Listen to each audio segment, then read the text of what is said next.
Well, first I want to say how great an honor it is for you to be here with us. You are one of the people on broadcasting that's most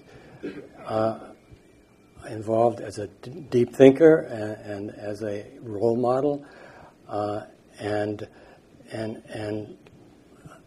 well, how many of you have listened to her program on the radio? How many of you can't remember? There's 100% of us know you, and so they can relate to what I'm saying. I wanted to, before I ask you questions, as you know, I have a lot of questions to ask you, and half of them I threw away because there were too many. I wanted to ask if you have any questions of us. Is there anything you'd like to know about us? Well, let's talk, and then we'll see if that emerges. I may have some questions for you. Yeah. Okay. I need to get to know you a little bit. Okay. I was struck, as Pauline suggested, there's a lot of parallels in our life. Your grandfather was a Baptist minister in the South, Southern Baptist minister. You spent 10 years in Germany.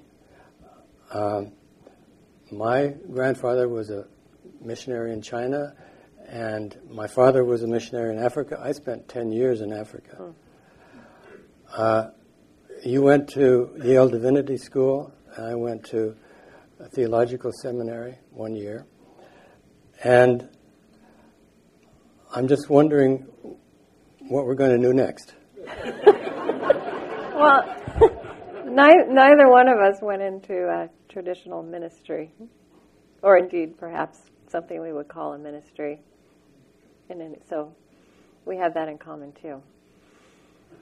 I find, I have to say that I found, what I wanted was a theological education, because I had been like you, raised, I think we have this in common too, that we were raised in these immersive religious cultures, and then like you, when I was in college, like a lot of people, I just questioned that. I didn't ever go through any real rejection. I just couldn't really see the relevance of it anymore.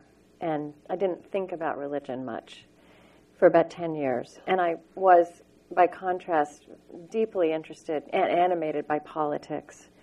And I thought all the interesting questions and answers were political.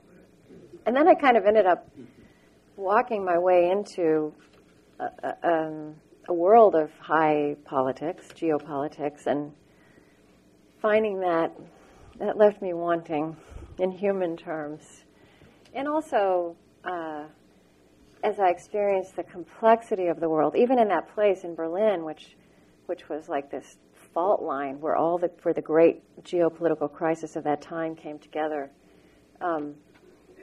I saw that the people moving those nuclear missiles around on the map were just not touching most of human reality. And that's kind of what... So at that point, I started asking what I very reluctantly called spiritual religious questions. And when I went to divinity school, I just wanted to think this through. And I wanted to know that this kind of questioning and thinking could be relevant to the world in all its complexity as I knew it. But kind of circling back to my answer, I think getting a theological education, I mean, I interview many people who are not theologians now. I mean, I'm interested in, life with a capital L. But it was a great preparation for being a questioner. It's not really religion's reputation these days. Does your involvement in this civic conversation project involve a return to politics? And you see yourself... Yeah, that's kind of... a few people have pointed that out to me recently, that I've come full circle, kind of. I've always felt like the diplomatic experience I got in Berlin was really essential to just being able to wander into this territory of religious passion in the 21st century. And I feel like it's as relevant as anything I did. But yeah, and what I've thought about is I was very young and idealistic. I was in my early 20s when I went to Berlin. And for me, the Cold War and our place in it was I very much transposed the missionary impulse or the evangelical impulse towards, salvation of my childhood onto that geopolitical sphere. And it was easy to do with the Cold War. There was good on one side and evil on the other. We don't live in that world anymore, right? But I have thought about how this civil conversation stuff, it's our version of actually perpetuating that kind of simplistic view of ourselves and the others. And I do see it as really a toxic dynamic in the fabric of our civil society right now. And I am a bit passionate about breaking that down. Tell us more about the civil project. Do you see yourself as a peacemaker in a way? I might if that term hadn't become so boring and superficial. So one of the things I deal in and care about is language and words and the power of words. And something that I think a lot about is how a lot of words that describe things we need, like peace and justice and love, have become totally watered down. And so I almost think I don't use those words very much because they don't carry any water. I think we can't rely on the words. We have to say what we're saying. We have to show it rather than tell it. We have to live it. So I don't think of myself as a peacemaker. And also I think, and maybe this is something that's gone wrong with the word, I think peacemaker suggests that you get to a placid place where you're all happy and in agreement. And I don't think in the 21st century, I think our challenge is to learn to live with our differences and engage difference and accept that we are going to remain different on all kinds of issues and figure out how to navigate that. We've lived with this idea that's just really turned against us now. That there are all these issues, you all know this as much as, we are a lot, basic definitions we thought we'd settled in the 20th century. When does life begin? When does death begin? What is a marriage? What is a family? What is authority? These are huge questions. We're throwing them up in the air. Technology is transforming all of our institutions and all of our grappling with these things. These are civilizational and intimate issues all at once. And this model we've had that, there's one way to think about it and there's another. We reduce everything to two sides. And you have a debate. And at the end, you either resolve it or you take a vote and you move on. And these civilizational things, it's not, every time we take a vote, we just have a new aggrieved part of the population. So what I'm trying to do, this gets back to civil conversations, I think we have to completely reframe how we approach complexity and difficulty and difference. And the assumption is not that we're going to get past complexity or difficulty or difference. The new assumption is we're going to figure out how to live together with complexity and difficulty and difference, and that our conduct may be as important as who wins the debate. And I think a lot about Rilke, Rilke's idea of living the questions until you live your way into the answers. The thing is, how we live these questions, if we don't live these questions with as much of our integrity and courage and also compassion as we can muster, if we don't bring our highest ideals to them, we are not going to live our way into answers together.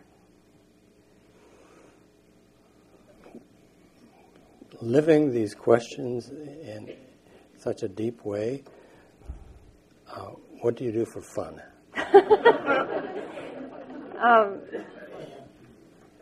I've gotten pretty good well, I'll just say at this point in my life, I turned 50 2 years ago, and I felt like one of my goals had to be learning to take pleasure. You know, it was such a push, it was such a struggle, it was such a fight to get this thing going and build it and grow it, and there were always so many skeptics, and there still are, and but I do love it. I do take delight, and I also love my children, and I love my neighborhood, and I do yoga. I love to read fiction I really do love reading. Reading is a great pleasure for me. Those are some of the things I do. I love my friends. Yeah. Well, let's go back to the seminary days. When I attended seminary, it was a Seventh-day Adventist seminary.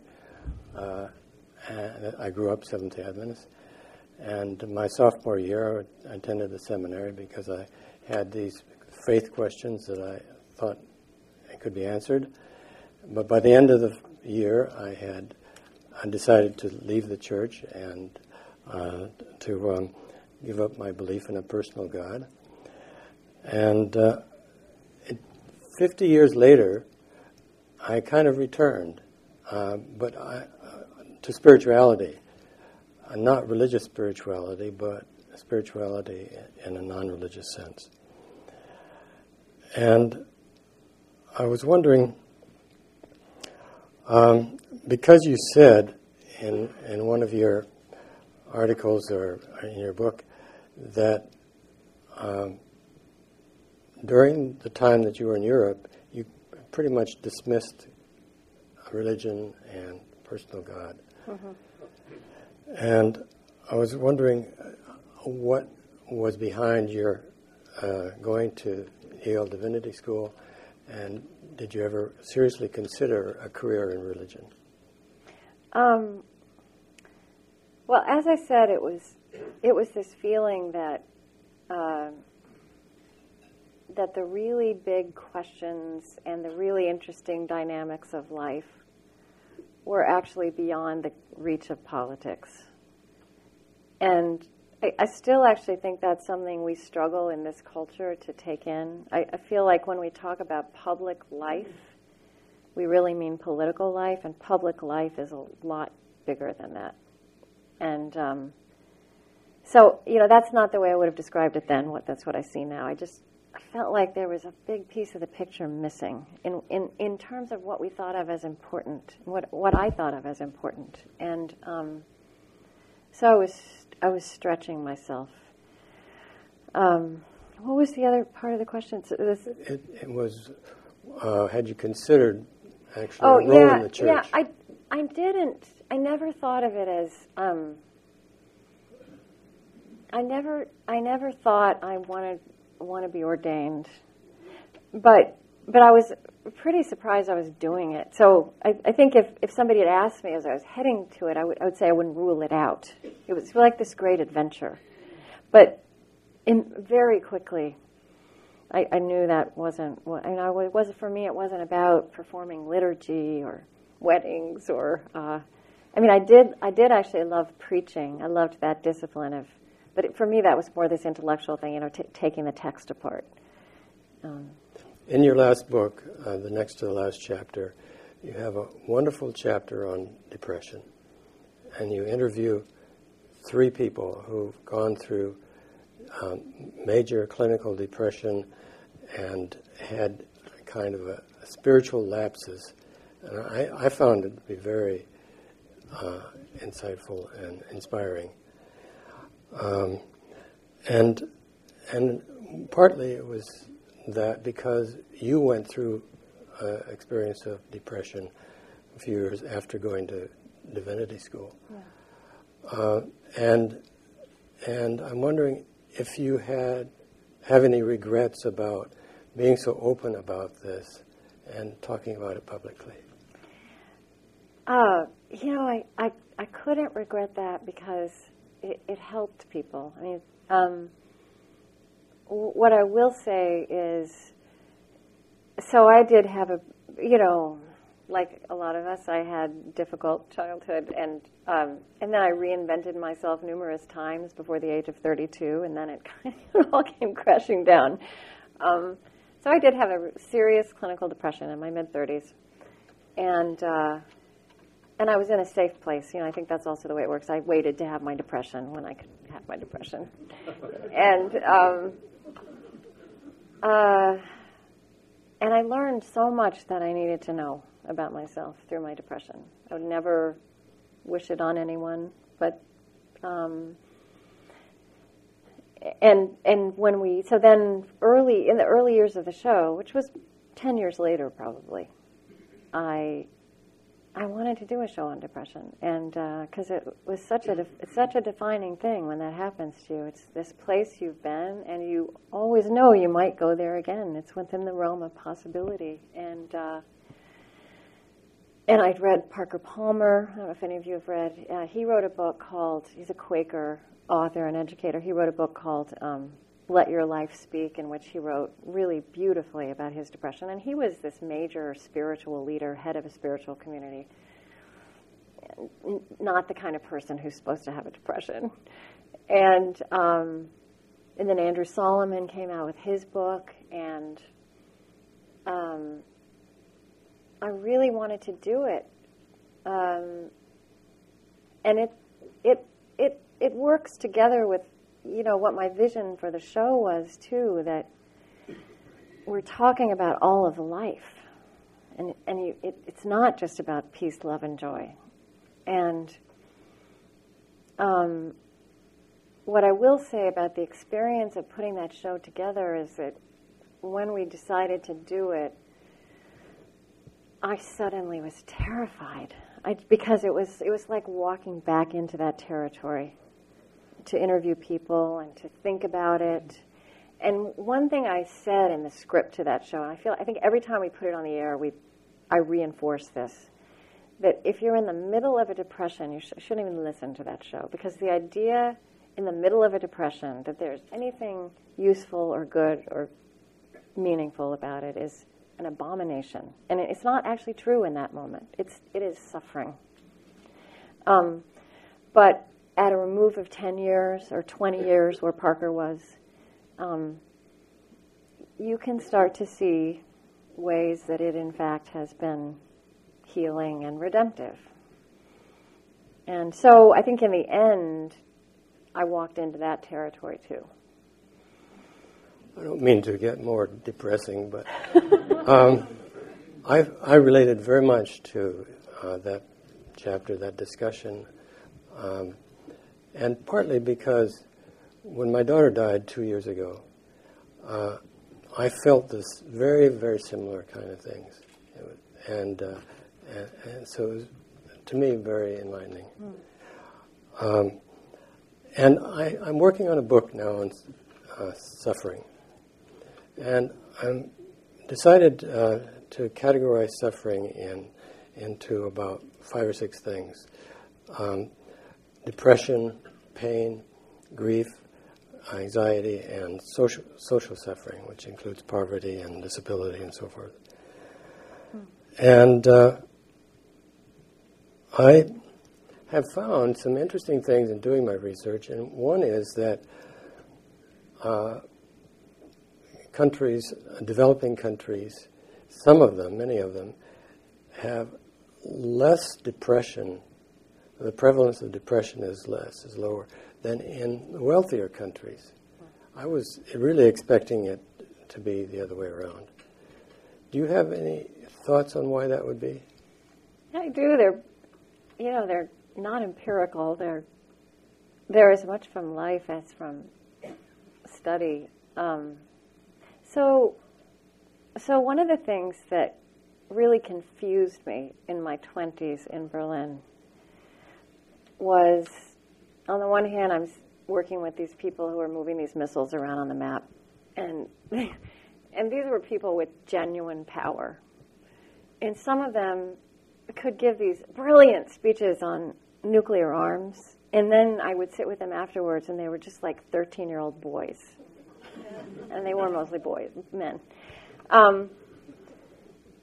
And so then I'm living in this world where on one side of the wall there are people who have everything, right? Who have wealth and choices and possibilities and dreams. And then on the eastern side of the wall, I think the wealth was actually the least difficult part of it. It was not having choices from what color you're going to paint your walls to what you're going to be when you grow up, or dreams. They couldn't travel. For Germans, this was like an existential, crisis.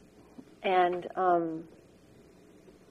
so I saw that, but I saw that you could have, it was like this great social experiment. You could have people who had everything, and I would say a lot of them were depressive, more, they could be really miserable. And then I knew people in the East who had nothing, and they carved out these lives of intimacy and beauty and family and vitality and integrity. So at that age, I saw that your mental state is what you make it, and in fact, there can be an inverse relationship between being given a lot and knowing what to do with your life. And I have to think that there's something humanizing and life-giving about having to do basic, about ritual, about the ordinary, about the simple aspects of just being human. And we do this weird thing in this culture where the more successful you get, the more removed you are from all of that. Right. Yeah, people build these houses on top of a mountain, and then they have no friends anymore. Yeah. And they wonder why. You get other people to do things for you, right? I spent this funny little time in my life living in England, and a couple months where we had to move out of the house we were in. It was one of these things that felt like a disaster, and of course it wasn't. And I was living in this farmhouse where I had to feed this fire all day to keep warm, which is such an incredible experience for an American, right? And there was something so comforting and grounding about having to do something, to walk outside and do something to keep myself warm. I had this little glimpse of how we lose our anchor to just our creatureliness, and how it's sad. It's a loss. It seems like so many of the young people in wealthy societies, they have everything, and they're more depressed than those that don't have everything. One of the scenes that has stuck in my mind for like 10 years, I consulted in Bangkok for the Ministry of Education and spent a couple of weeks there. And one day I saw this little boy riding on his scooter down the middle of a dusty, dirty street, and he was smiling, so happy. He had no arms and no legs. He was pushing, with the stubs of his arms, he was pushing himself along the asphalt. And he seemed at the top of the world. And it's incredible what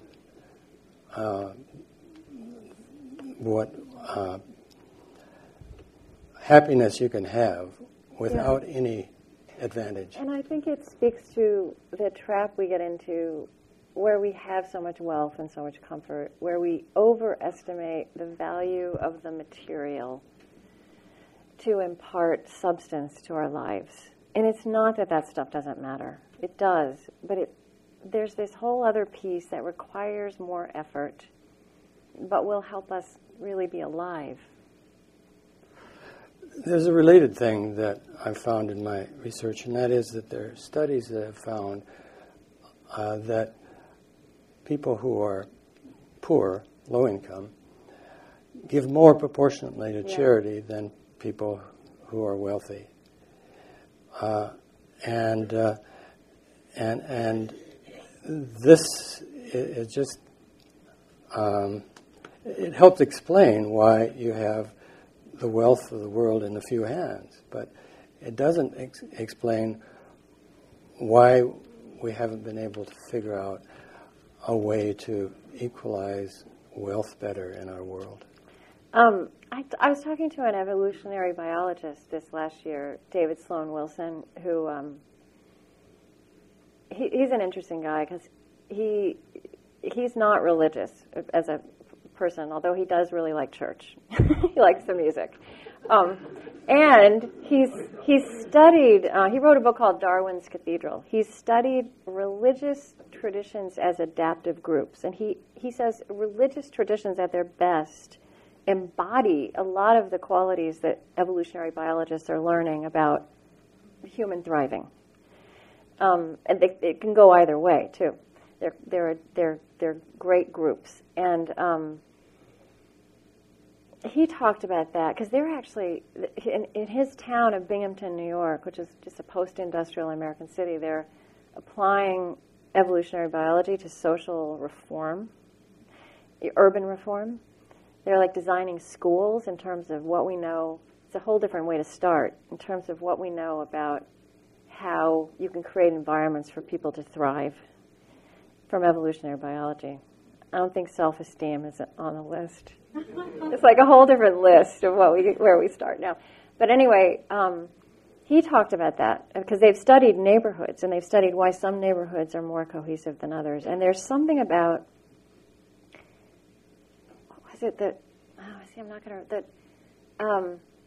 there's something about where when you're a little bit less off, you know your need of others.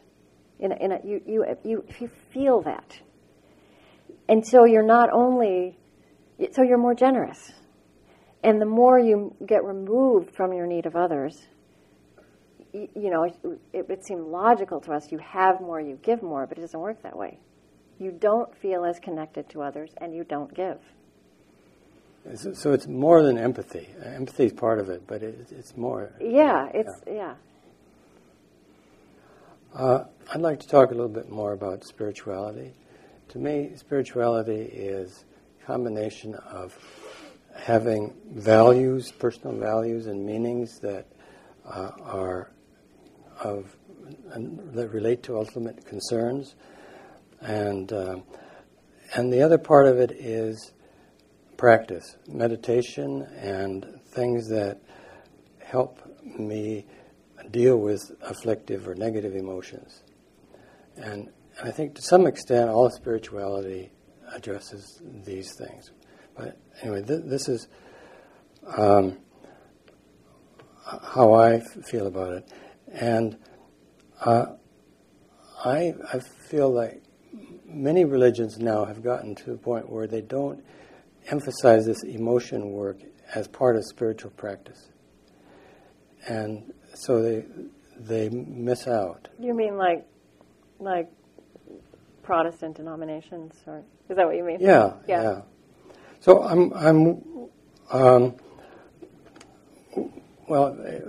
me mention that I used to hear over and over again as a child going to church and with my parents that what I was supposed to do as a Christian was to pray without ceasing.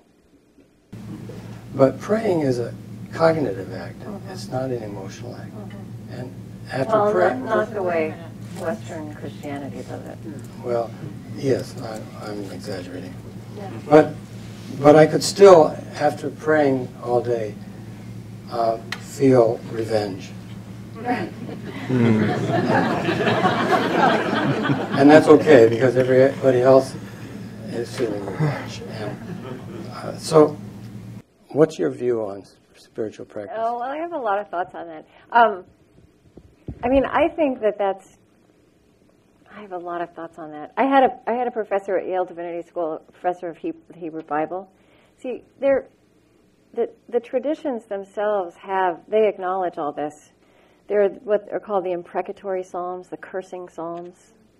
That beautiful psalm that's been turned into a lovely song by the rivers of Babylon. We sat down and And that psalm goes on to say, let's smash their babies against the wall, right? That's in that same psalm. It never makes it into the song lyrics. And it's gotten taken out of liturgies. And I think that's wrong. I love that about the Bible, that it actually brings all those feelings before God, but our traditions have kind of sanitized it. And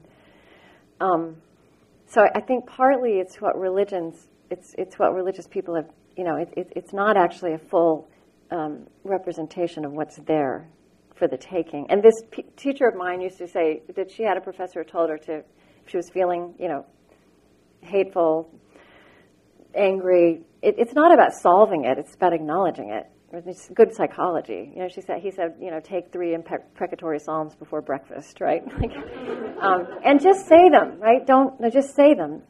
And see, I think what you're getting at is also the way we made, especially Protestantism, made religion so cerebral, so chin up. Because the fastest growing form of Christianity globally are charismatic and Pentecostal strains of Christianity. And that's not very well understood. And it looks a lot different in Latin America or in Africa than it looks in the U.S. Very social justice oriented, very emancipatory for marginalized peoples. And what I think is most important is that spiritual practice is full body spirituality. And I once talked to a charismatic, a sociologist of charismatic religion, who herself was a charismatic Catholic, and she said that throughout human history, until about 100 years ago, in some places, religion was a cathartic place. It was a cathartic experience. It involved singing and dancing and crying and laughing. And then somehow we turned it into sitting up straight on a really uncomfortable wooden pew, listening to a monologue. This really, pray without ceasing was all happening right here between these 2 ears. And so I think part of it is what we did to that. And the final thing I want to tell is I had this kind of aha moment. I was invited by the Religion News Writers Association to interview Eckhart Tolle, who's one of these you might think of as a New Age spiritual guru. I had actually interviewed him a couple of years ago and actually loved him and didn't expect to.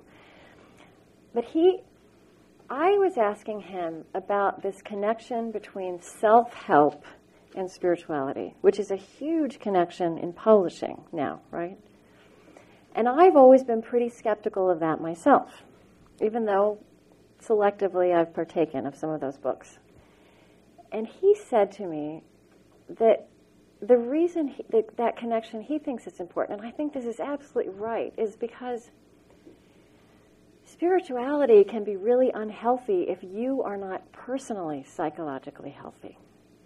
And that he thinks there's kind of an intuitive right move in people becoming more grounded and whole as human beings, and then appropriating, then being able to really take in some of these deep, ancient spiritual teachings.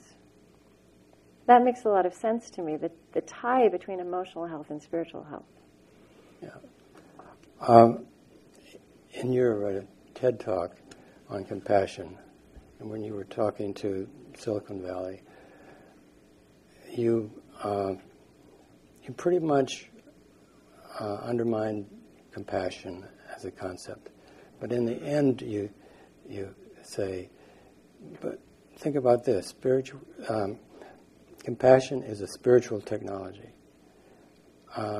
And by the same token, you didn't say this, by the same token, prayer is a spiritual technology. Yeah. But there's a lot of difference in types of technology. There are devices that you can use to help you relax, meditate, and so on. And don't we need a language for talking about these different? Yeah, we do. We do. And that's what I did in that talk is so Karen Armstrong, who's a great religious thinker and historian.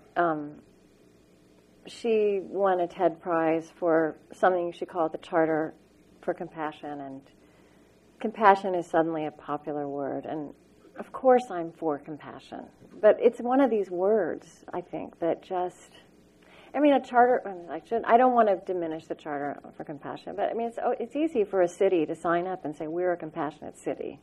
It's harder to really live what that means and explore what that means. So right. That's what I was trying to say, but I do think the great virtues, and the small ones too. I think hospitality is a great spiritual technology that we don't use enough.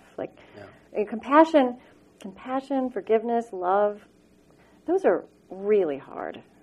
They can take years, especially if you're talking about compassion, forgiveness, or love towards where there's been damage done or insult. But hospitality is something we can extend even if we don't like people.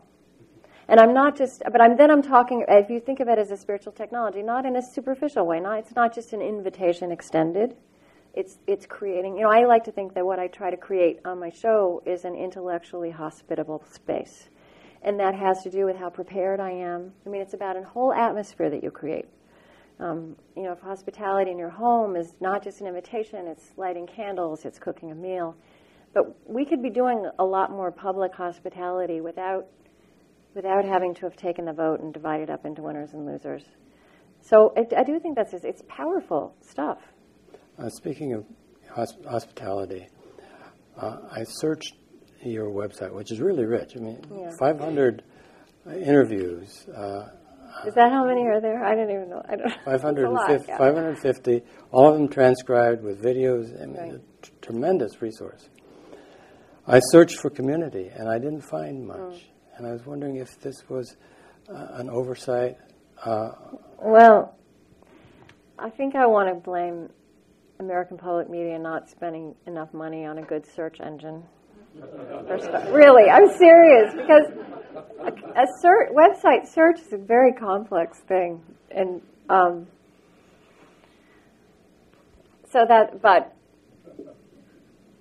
community is definitely a word and a concept that recurs all the time.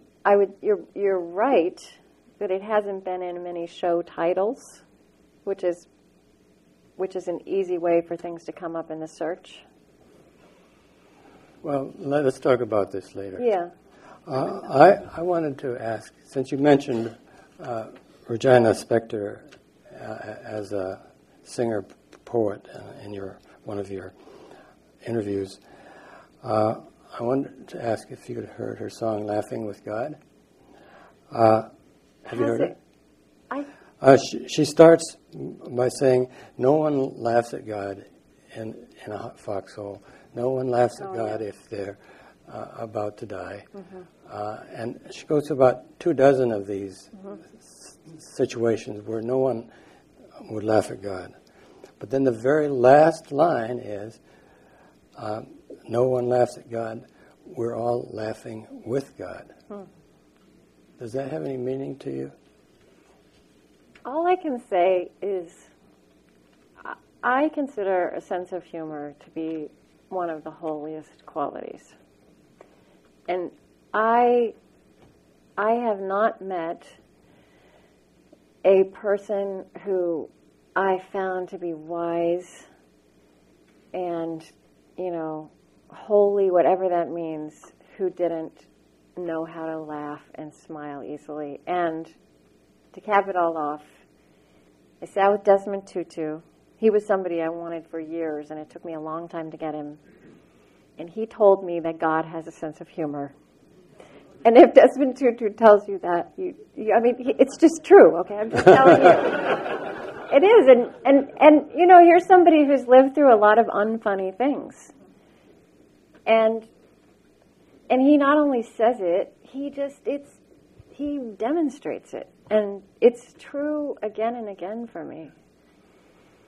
I have a couple more ideas I want to talk to you about, but I'd like to give the audience, anybody that has a question, a chance to ask Krista a question. Yes.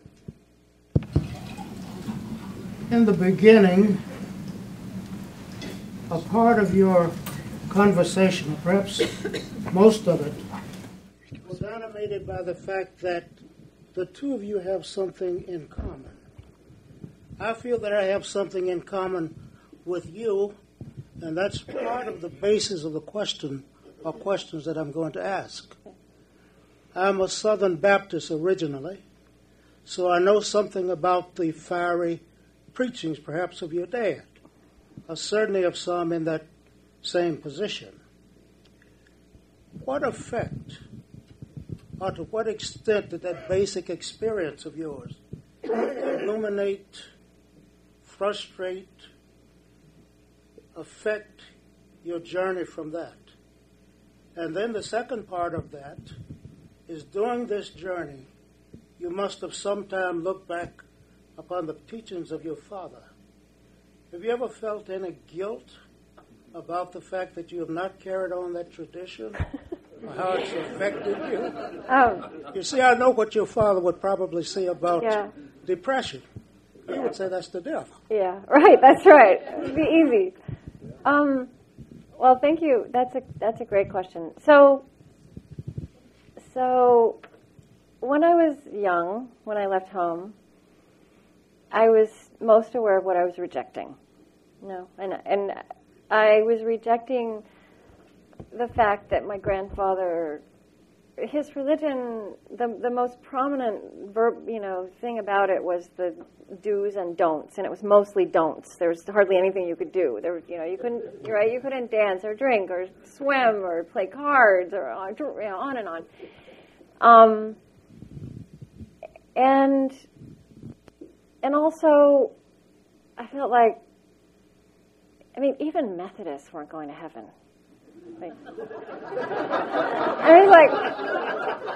How big could God be?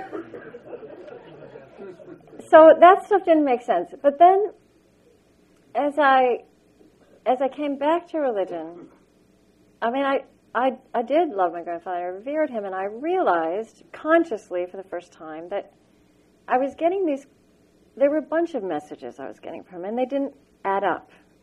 So, yes, on the one hand, his heaven was small and it was so stern, so strict. On the other hand, given what we were just talking about, he's the funniest person I knew when he wasn't preaching.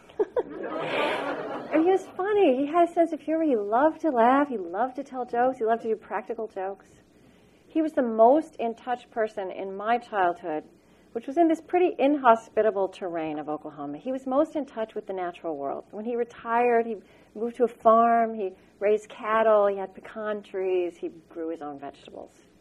I didn't know anybody else who did that kind of stuff. So he had this joy about him and this integrity in his person that you couldn't quite match up. He also had a wonderful mind, but he had a second-grade education. And he could do these party tricks of, you could give him great big numbers, and he could do all this amazing addition in his head. And honestly, I started to take that stuff more seriously, and I started to realize that my image of God was as informed by that as it was by the rules. And I started to enjoy that and honor it. And when I started interviewing a lot of scientists, which wasn't something I'd realized I would do, but it happened right away. I just kept meeting these amazing scientists. Some of them were religious, some of them weren't, but they were asking these theologically and philosophically evocative questions, and they had things to say that you want to listen to if you're talking about what it means to be human and our place in the cosmos. And I honestly started to feel like I was doing this for my grandfather. Like, he was never invited to bring his mind into his faith. In fact, the fear of God was in him about what would happen if he asked uncomfortable questions. So I have almost felt like he's kind of beside me. I really have. And also religiously, theologically, I love to think about what would he be in the 21st century? So one of the probably the most meaningful pieces of correspondence I've ever gotten is in the years after 9/11. I mean, we always have Muslim voices on the show, but we did a lot of Islam, about the diversity of Islam, because we woke up collectively to this religion of 1.2 billion people through one act of terror, and then we had to kind of get into reverse to have any understanding of the entire faith. And I got this letter from a Southern Baptist minister, the Deep South, I think Alabama. And he said, he didn't. I don't know if he said this. It was in there. I don't know if Muslims are going to heaven, right?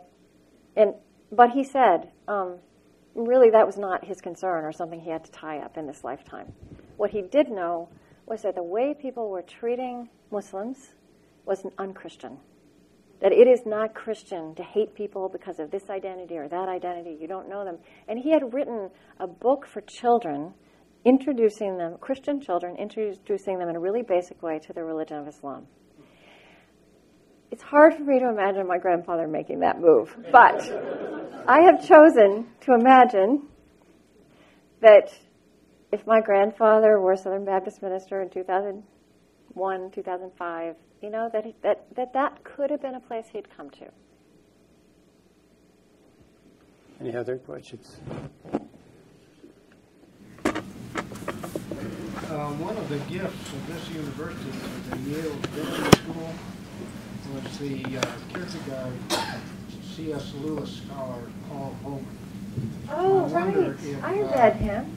I wonder if his courses and his concepts of Kierkegaard are still carried forward, because it seems Kierkegaard was this tortured soul. Yes. He was not this gloomy Dane, and there's so much that could be learned from him. Yeah. Did you have any experience of that at the Divinity School? Yeah, I didn't realize that he was from the University of Minnesota.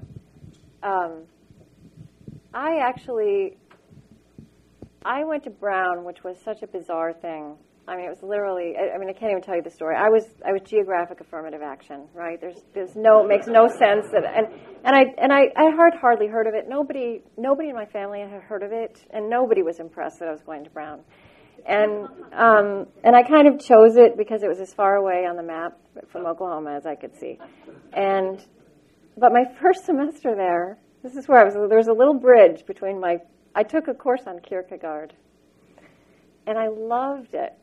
And it was my introduction. Like, I was already not sure what being Southern Baptist had to do with anything, but it was my introduction to the intellectual excitement of theology and the imaginative potential. And actually, I was flailing in almost all my classes for the first year or more. I did really well in that class, and I never understood why. I mean, I felt like I could hardly understand anything, so maybe I had an inkling of that I might one day end up in theology. But yeah, absolutely, Kierkegaard is just one of the greats. I asked Paul Homer why you never heard any Lutheran pastors. I asked a question of Paul Homer why you never hear in a Lutheran sermon any reference to Kierkegaard. And I asked him down in the hall in the main ballroom here when he's lecturing here. And he said very quickly and very simply, "It will not bring money into the church." Yeah.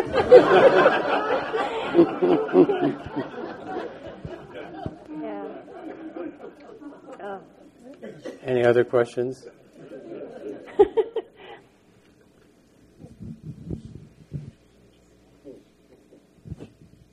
Thank you from all of us. Two questions, one quick comment. You reflect to me a great deal in your thinking and broadness. Joan Chittister, whom I love to read. I wondered if you'd ever interviewed her. I have, and I love Joan. I thought you might. And secondly, speaking of our hubris spiritually in our culture, we seem to me to be a very non-reflective culture. When we went to India, we had a different experience. And I'm wondering if we just don't begin to know as we grow how to listen to God. We define him, we rail at him. how often do we really come in gratitude the way those who are less affluent intellectually or materially than ourselves, how often do we think about the gratitude factor in spiritual? And the people that I encounter who are less well off seem to have a great sense of gratitude. Yeah. Well, I think it comes back to this way we have so much materially, and we fill up all our space with that. And also, something I'm thinking about a lot these days is how in all of our traditions and in all of our experience, silence is an element of spiritual nurture and insight, and not just spiritual. I mean human, right? And we created this culture where silence is something, it's not given. You have to carve it out. I mean, I really think it's a challenge for parenting, and but it's a challenge for all of us all across the lifespan. And I mean, all of our lives are just very cluttered now. So that listening, I mean, again, that's kind of an atmosphere you have to create for a certain thing to happen, and that's not a complete answer to that, but it's what comes to mind. Yeah, Joan Chittister is actually one of the most quotable people alive, and she has this. She told me a story that has just guided me. Sometimes people ask me, like, who do you most want to interview? And honestly, Tutu was at the top of my list for years until I got him, but I haven't really replaced him. I just interviewed John Lewis in Montgomery, Alabama, and that's just it's gonna be on this weekend. And if you can hear it, if you podcast, you must listen. I'm proudest of this conversation of anything I've ever done, and it was just incredible to sit with him. But Joan Chittister tells this story about, she says, here you have, I keep getting my dates wrong. When was Benedict? 6th century, right? 6th century. 6th century Rome, the New York Times equivalent of 6th century Rome, did not have a headline one day saying, Benedict writes rule. I mean, right? Benedict was this completely obscure person who, one of the early communities he tried to form, tried to poison him, So, but he was doing this thing with little tiny groups of other men that 1,000 years later helped keep Western civilization alive. And I find that a very wonderful, hopeful story. And I am confident that even with my luxury of a media platform and the internet, I don't know who out there right now, in groups of 5 or 6, is doing things that are going to help keep civilization alive 1,000 years from now, if civilization is still here 1,000 years from now. And so, that's a Joan Chittister story, but it's very much framed. I am so clear that the headlines give us such a sliver of what's really important. And in a way, it does speak to what you said about spiritual life. There's more of a challenge and a responsibility for us to keep our eyes open and keep our ears open and look for what is not presented to us automatically. And that's very hard because so much is presented to us automatically. One more quick question. Well, I have a question for you. You talked about suffering. Many theologians, preachers, ministers, and so forth talk about the redemptive value of suffering. I see in your analysis of suffering you didn't mention that. Is there any theoretical, philosophical, or theological basis for the concept? There's a huge literature in just about every religion on different variations on the redemptive theme of suffering, and so you can't talk about suffering without talking about some of these approaches. Krista implied some of the negative implications of these views of suffering, and I think while they're very interesting, challenging questions, the bigger question is, how do we go about ending needless suffering in the world? And basically, we have this tremendous amount of suffering around the world, including the United States. And yet we're not thinking about that in terms of human values, human rights, and so forth. We're giving money for poverty and health and so on. But I think the suffering perspective is more powerful. Joan? My question was, tell us about the change in the name of your program. Oh, okay. So the program was launched as Speaking of Faith, and in 2003, when we had an evangelical president in the White House, it was the immediate post 9/11 years. Religion was in the headlines in public life and political life in a way that, well, it had been building for about 30 years, but it was really at this apex. And it was new. It was new. After the 60s, we really did secularize these spaces. And I would call it Speaking of Faith again, because back then it felt very important to me to say, yes, this is public radio. Yes, we're talking about faith. And we're going to apply the same values of intelligence and balance and substance to this subject that we apply to politics and the arts and the economy. And there were a lot of people who thought you couldn't do it, and that the minute we put this subject on the air, it would be proselytizing, it would be inflammatory, and radios would turn off. But I wasn't sure they weren't right, but I thought it's too important not to try. And but the word faith, like the other words I've mentioned, is so loaded. I mean, there are people for whom it is a beautiful, meaningful word, and there are a lot of people for whom it just has incredible baggage. And we spend so much time telling people what the show is not. No, it's not religious radio. And not only us. We got emails every week from someone who said, I heard this show come on 30 times and turned off the radio until one day I was in the car, I was captive, and I realized it's not at all what I expected. And there were also people who were fine with the title, but they ended up having the same discussion. They tried to tell friends about it, and they ended up saying, no, it's not religious radio. No, you don't have to be Christian to like it.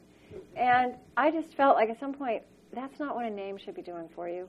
And also, this show really grew up in public. Unlike things like Prairie Home Companion or Car Talk or Fresh Air, all the great shows on public radio, they had 10 years as local messy shows that found their voice and then became national. My show found its voice in the spotlight. And by 7 years in, Speaking of Faith was not a good descriptor of what we were doing. We're not talking about faith. As I like to say, what we're doing is but this evolved, right? I realized what I'm exploring are the animating questions behind this part of life. And our traditions are amazing repositories of thinking and questioning across generations, of rituals, of tools, of texts. And yet, these questions are universal human questions. The questions themselves are not just for the religious. So, Speaking of Faith didn't do it. Naming is a very hard thing. And on being, it doesn't say very much. And I still feel like we have to live into that and fill it with connotations. But at least it gets out of the way. Super question. Just wondering if by now you've thought of any questions for us. Oh. Well, yeah, I feel like I still haven't really gotten to know you. But I'm very grateful. I really enjoyed being here. I'm really glad you let me do this relaxing thing of not having to be prepared and in control.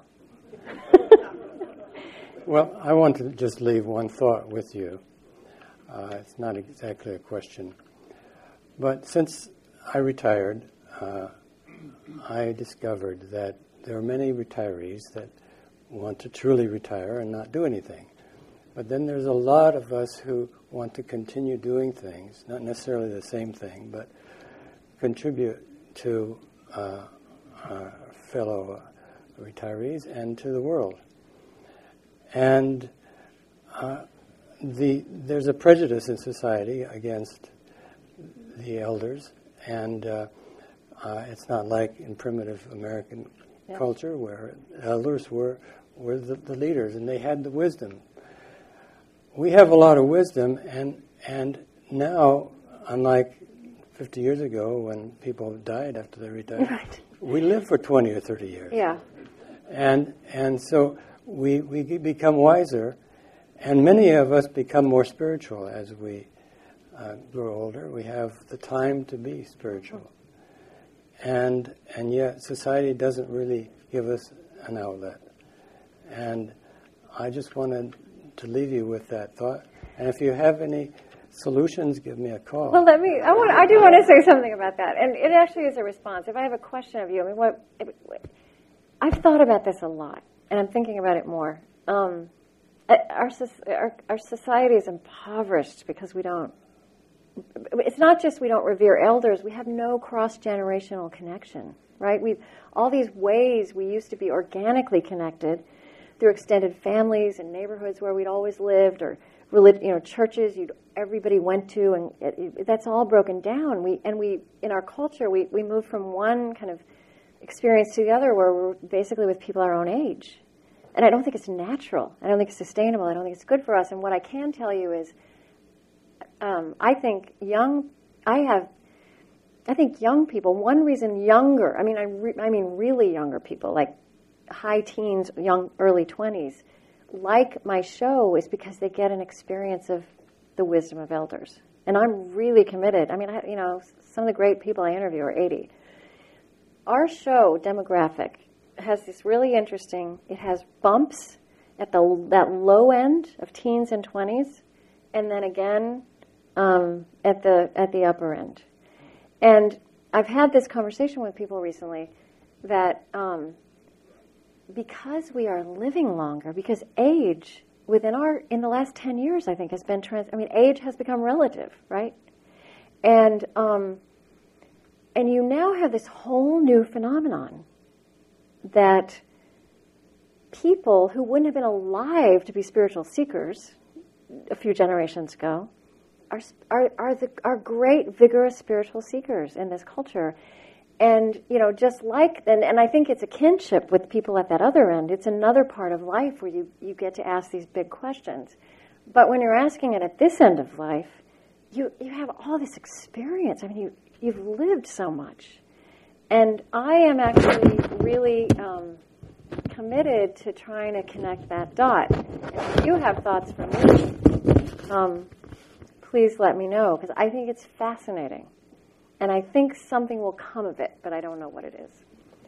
I have a gift for you for coming and speaking with us, and it happens to be a picture of an elder. Oh. This is an elderly man in Tippett. He's with his prayer wheel, and he's in Yokang temple area. I took the picture in 2006, and I hope you enjoy it. Thank you. It's beautiful.